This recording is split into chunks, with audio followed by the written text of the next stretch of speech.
Ayan, so welcome sa pag-renovate ng aking room. So, maaga kami nagising. So, para marami kami magawa. So, tara!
Tops, metal tops na yan.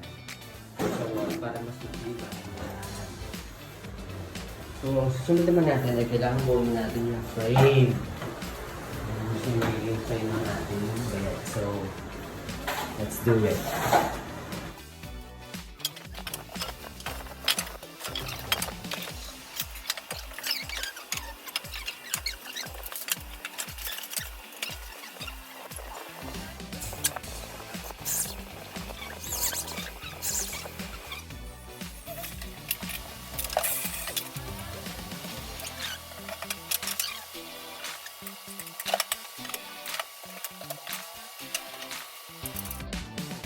So, tapos naman yung frame.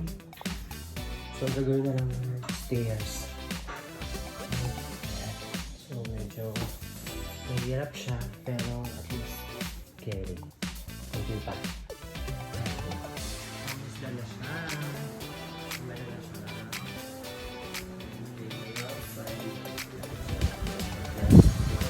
Stairs. So, this time, mag-paint na kami. At ang napili kong paint ay color black.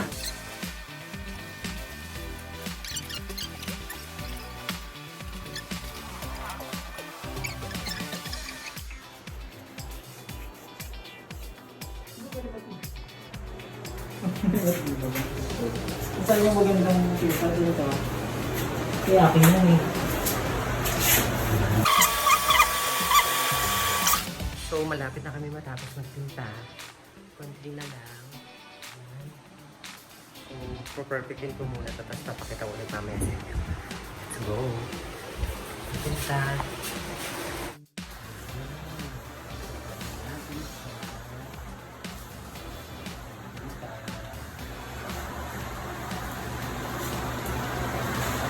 So, inabot na kami ng gabi. Ayan, medyo okay naman siya. So, itong wall, ginawa kong dark gray. Tapos, niretain ko yung stripes. Nilagyan ko lang siya ng light gray. Tapos, yung corner window, nilagyan ko siya ng border na red. Para at least mag-break. And, ganun ko yung ginawa ko dito. Ganun din sa kanila. So, yan. Plyboard na lang, tsaka yung mattress. Nakalimutan namin pintahan yung hagdan. Tumupat na lang. Dahil inabot na kami ng gabi. So, see you on day 3. So, as of now, nagpo-flooring na siya. Nakapit na yung flooring. So, yun na lang para finishing.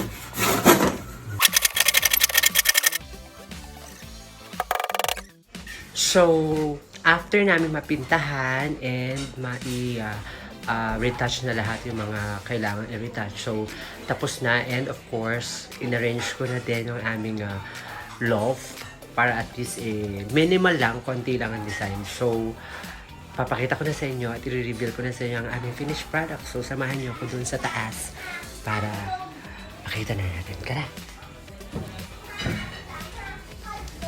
Tayo sa taas. Yan. So, ito na yung room. So, ipapakita ko na ang aming finished product. And, ito na. Ang aming yan. So, nilagyan ko siya ng carpet para at least mas maganda at saka cozy.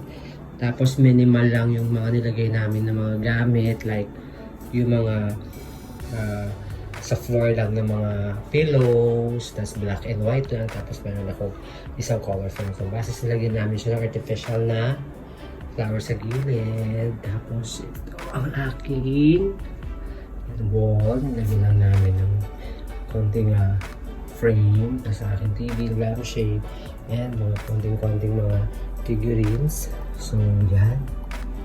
Yan. So, yan siya.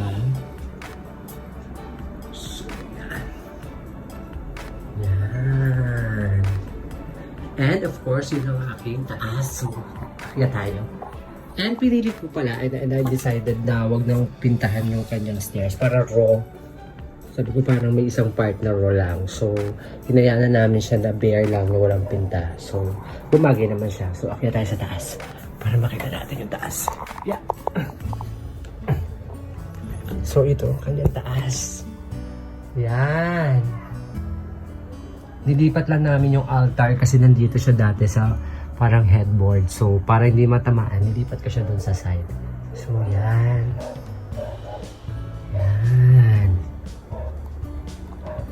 Ito ang aming bed. So, baba na tayo. Yeah. Yan. And may dog. Si Elsa. Si Elmo, tsaka si Bieber. So, yun ang aming love. Sana nagustuhan nyo. Dahil mahirap siya gawin, pero at least sulit dahil makakatulog kami ng mahimbing. And there you have it. Maraming salamat for watching, madlang people. Sana nagustuhan nyo.